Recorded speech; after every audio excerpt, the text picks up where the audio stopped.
Há uma guerra na Ucrânia. A Rússia atacou a Ucrânia a 24 de fevereiro. Do que se trata o conflito Rússia-Ucrânia? Principalmente sobre reivindicações territoriais, mas também sobre interesses económicos. A Ucrânia, que é quase 100 mil km² maior do que a Espanha, está espremida entre as fronteiras orientais da UE, da Polónia, Eslováquia, Hungria, Roménia e Rússia. Até 1991, foi uma das 15 repúblicas soviéticas, ou seja, parte da então enorme União Soviética.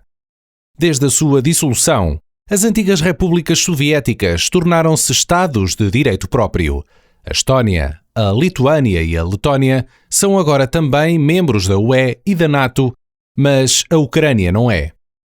Uma parte maior da população ucraniana seria a favor da adesão do seu país à UE. Muitas pessoas da Ucrânia vêm para a Alemanha, por exemplo, para trabalhar aqui. O seu trabalho é procurado como engenheiros, médicos e professores, mas também na construção, cuidados e limpeza de idosos. Muitos trabalham em cuidados 24 horas por dia para os idosos, a maioria ilegalmente, mal pagos e sem seguro. Em 2013, centenas de milhares de ucranianos reuniram-se em Kiev para os protestos de Maidan. Exigiram a anexação da Ucrânia à UE. A polícia interveio violentamente contra os manifestantes, mas surgiu um movimento de massas em que mais de 100 manifestantes foram mortos em fevereiro de 2014. A Rússia interveio e anexou a península da Crimeia no Mar Negro, que pertence à Ucrânia Oriental.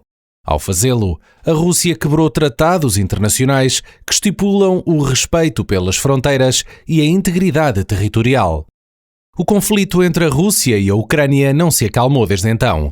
No nordeste da Ucrânia, os soldados ucranianos lutam há quase 8 anos contra separatistas equipados com a Rússia. 2 repúblicas não reconhecidas internacionalmente foram declaradas em torno das cidades de Donetsk e Luhansk. Qual é a atitude da Rússia? Desde a primavera de 2021, a Rússia melhorou maciçamente a sua presença militar ao longo da fronteira ucraniana. Milhares de soldados foram ali estacionados. A Rússia justificou este passo alegando que a Ucrânia estava a planear uma ofensiva militar na bacia de Donetsk e, por sua vez, tinha lá reunido milhares de soldados. Nenhuma prova de alegação de genocídio. Outra alegação feita pela Rússia, especialmente pelo presidente Putin, é que está a ser perpetrado um genocídio contra a minoria russa no leste da Ucrânia. Mas nem a OSCE, nem a ONU têm quaisquer provas de genocídio. É verdade que as estatísticas mostram que morrem mais civis no lado controlado pelos separatistas do que no lado do governo na guerra de Donbass. Mas os peritos explicam isto com a escolha de armas. Enquanto os separatistas usam principalmente atiradores furtivos para eliminar soldados inimigos, os civis morrem mais frequentemente de armas do exército ucraniano de grande calibre. Ao mesmo tempo, a Rússia tem vindo a exigir, há algum tempo, que a Aliança de Defesa do Atlântico Norte se comprometa a não admitir mais nenhum Estado do leste. A OTAN deve também abster-se de ações militares no território da Ucrânia e de outros estados da Europa Oriental, do sul do Cáucaso e da Ásia Central. Além disso, ambos os lados, Rússia e os estados da OTAN, devem abster-se de estacionar mísseis de curto e médio alcance em pontos que possam constituir uma ameaça para as partes envolvidas. O que é que a OTAN e a UE querem? Os Estados Ocidentais temem uma invasão russa da Ucrânia Oriental há semanas. A Comunidade Ocidental de Estados advertiu a Rússia contra a violação das suas fronteiras e apelou repetidamente à desescalada. A anexação da Crimeia ainda é considerada ilegal ao abrigo do direito internacional pela maioria dos Estados ocidentais.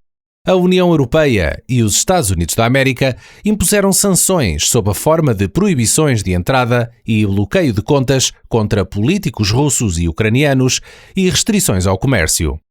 A Rússia parou então a importação de produtos agrícolas da UE e dos Estados Unidos da América.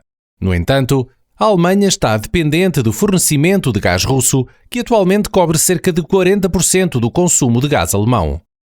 Entretanto, a Grã-Bretanha continuou a fornecer armas à Ucrânia. Até agora, a Alemanha tem recusado categoricamente fornecer à Ucrânia as armas que este país queria, um facto que tem sido duramente criticado em Kiev. O que significa o termo caso de aliança?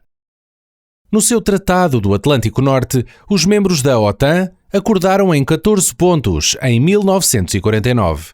Entre eles está o artigo 5, que estabelece que um ataque armado contra um ou mais deles na Europa ou América do Norte será considerado um ataque contra todos eles. Cada país da aliança teria então de ajudar e tomar tais medidas, incluindo o uso da força armada, conforme julgasse necessário. Este princípio é também chamado de Aliança de Defesa Militar.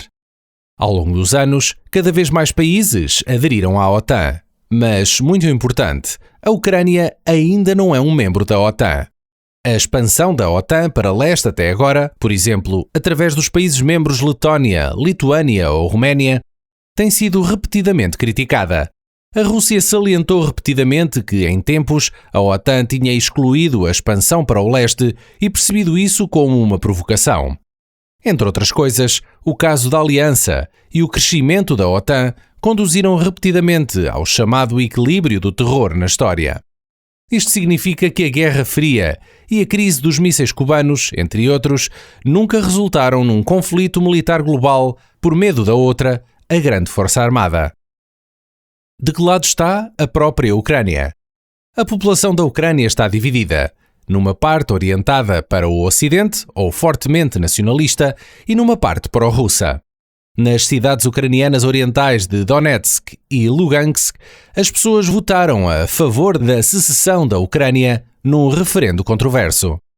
Uma maioria votou também a favor da adesão à Rússia na anexação da Crimeia. Em outras partes do país, no entanto, existem fortes movimentos antirrussos.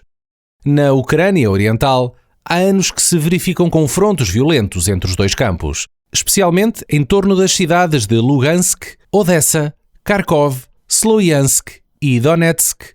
Militares ucranianos e separatistas pró-russos combateram uns contra os outros. O conflito tem causado muitos mortos e feridos ao longo dos anos e as condições de vida dos habitantes das cidades ucranianas orientais de Lugansk e Donetsk deterioraram-se dramaticamente.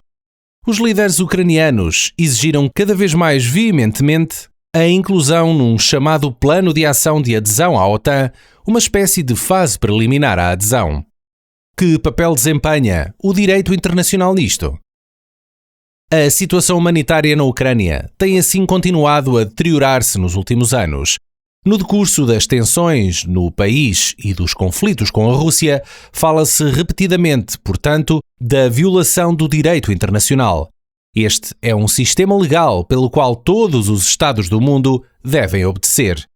Uma componente importante é a Declaração dos Direitos Humanos, segundo a qual todas as pessoas são iguais e livres. A base para a ordem jurídica é a Carta das Nações Unidas, ONU. A ONU tem 193 membros, incluindo a Rússia e a Ucrânia. Se um Estado violar o direito internacional, podem ser impostas sanções. Importante saber, os Estados que reconhecem o direito internacional estão proibidos de atacar outro Estado por meios bélicos.